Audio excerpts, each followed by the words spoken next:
Teman-teman, saya bersyukur dan bahagia dapat jumpa lagi dalam keadaan sehat. COVID-19 bisa punya hikmah peningkatan nilai-nilai kehidupan. Jutaan variasi gagasan dan tindakan muncul dengan orientasi saling peduli, memberi solusi atas kesulitan yang ditimbulkan oleh COVID-19.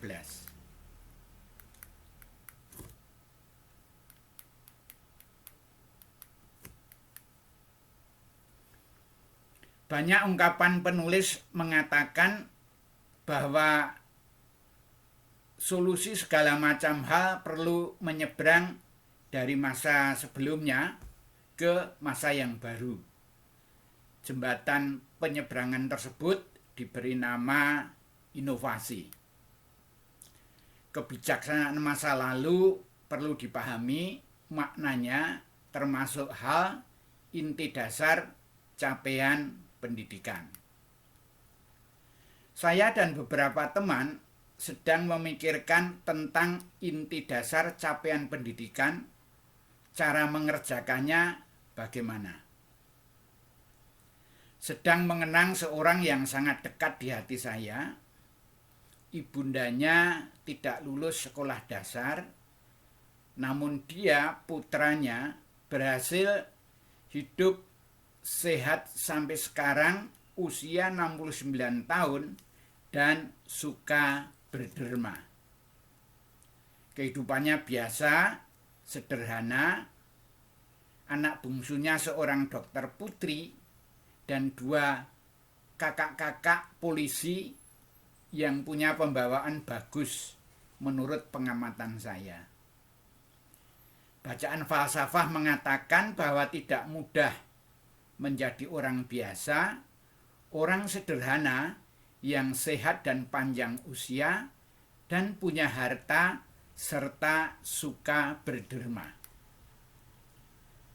Orang yang dekat dengan saya tersebut ketika masih SMP pernah berjualan kerupuk ke tetangga desanya demi sesuap nasi.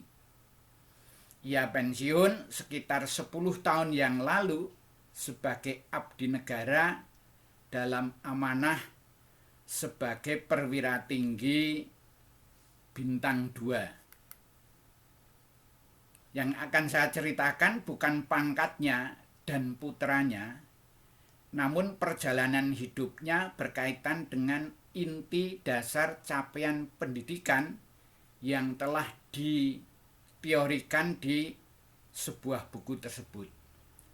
Saya menduga bahwa jalan hidupnya memang ada campur tangan Tuhan.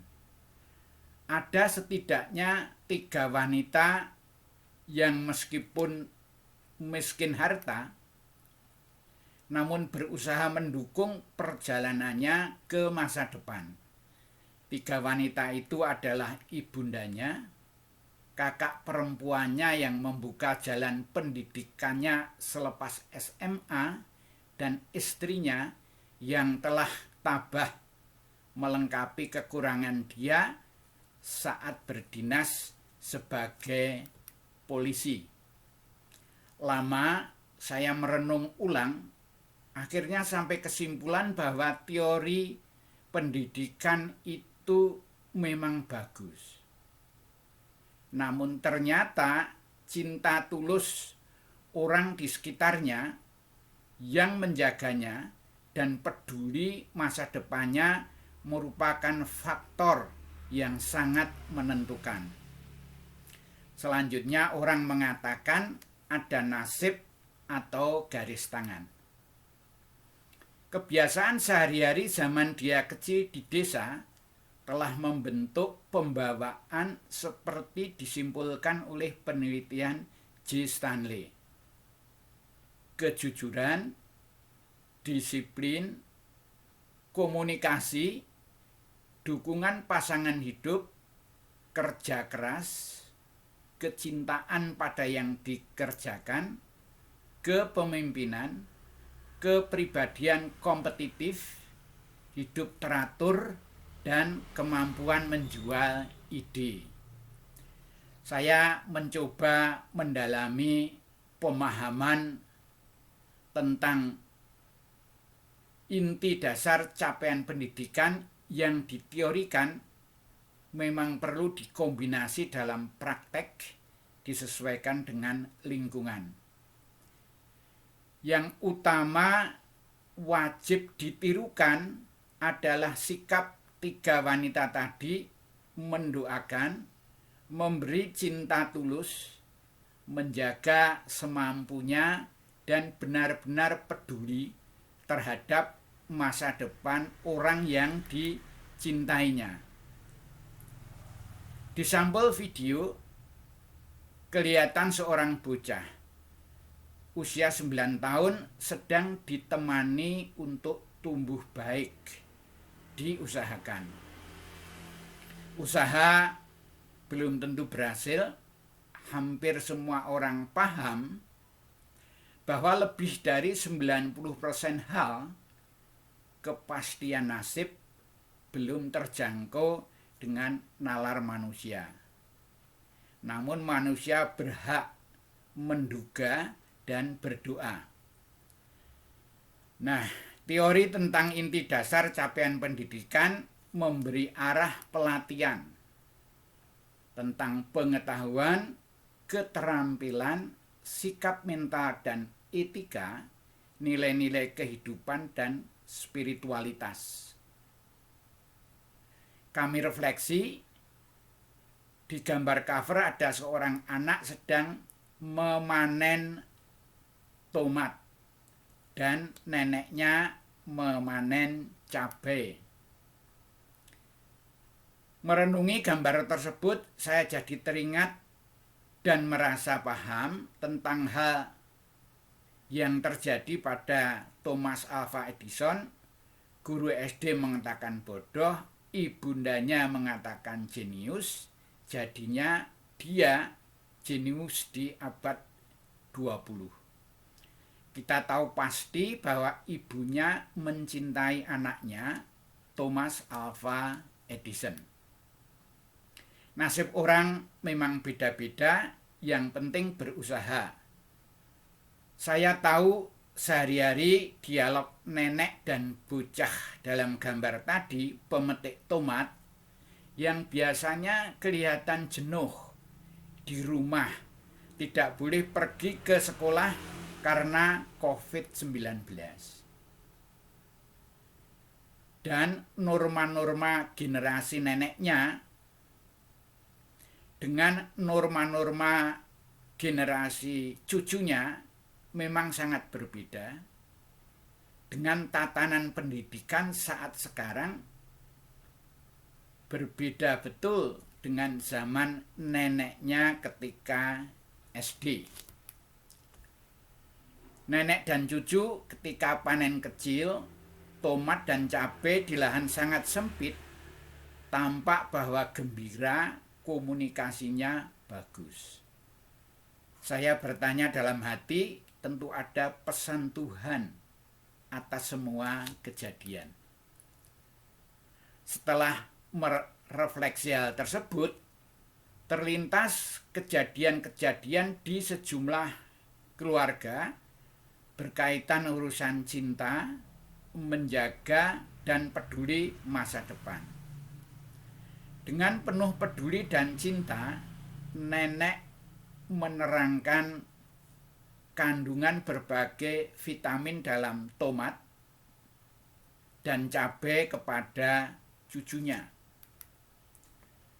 Menjelaskan juga tentang tanaman organik, lebih sehat, juga hasil pekarangan akan mengurangi uang belanja sayur dan bisa menyisihkan uang untuk membantu warga satu RT yang kesulitan akibat PHK di masa pandemi. Banyak hal dapat dijelaskan dalam kebersamaan sambil mengerjakan banyak kegiatan ringan mengelola lingkungan dalam suatu rumah tangga. Kondisi keluarga berbeda-beda, ada yang dapat tenang menghadapi COVID-19 dengan kecukupan penghasilan sehari-hari, namun banyak pula keluarga bingung, kekurangan makan keluarga sehari-hari. Peta rinci nyata tidak mudah dibuat. Negara cukup sulit mencipta solusi optimal.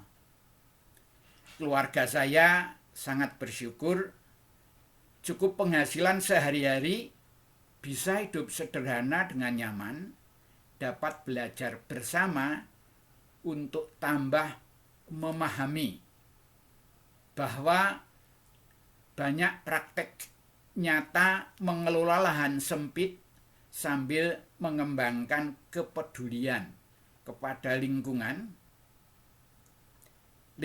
alam, ekonomi, manusia, dan sosial. Memahami inti dasar capaian pendidikan sangat penting. Menerjemahkan ke dalam tindakan tidak kalah penting.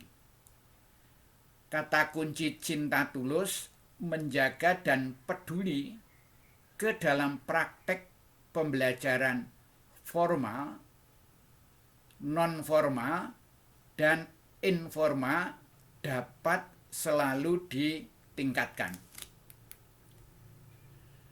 Perlu upaya partisipasi dan kontribusi infusi.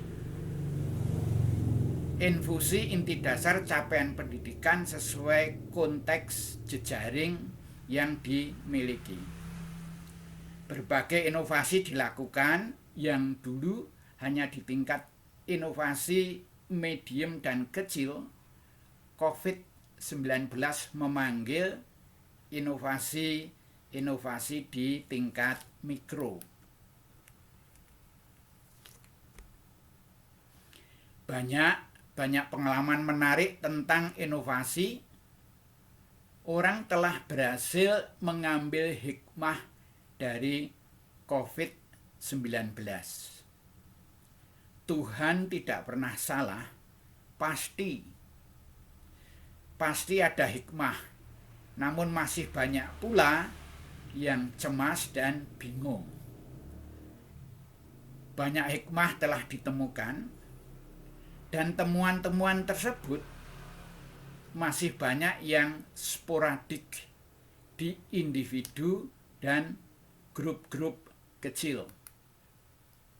Semoga negara segera berhasil mencipta sistem terbaik, menampung berbagai gagasan hikmah yang telah berproses di lapangan, skala yang kecil-kecil, dan tindak lanjut perlu dilakukan secara lebih massal dengan perencanaan terbaik serta implementasi yang prima.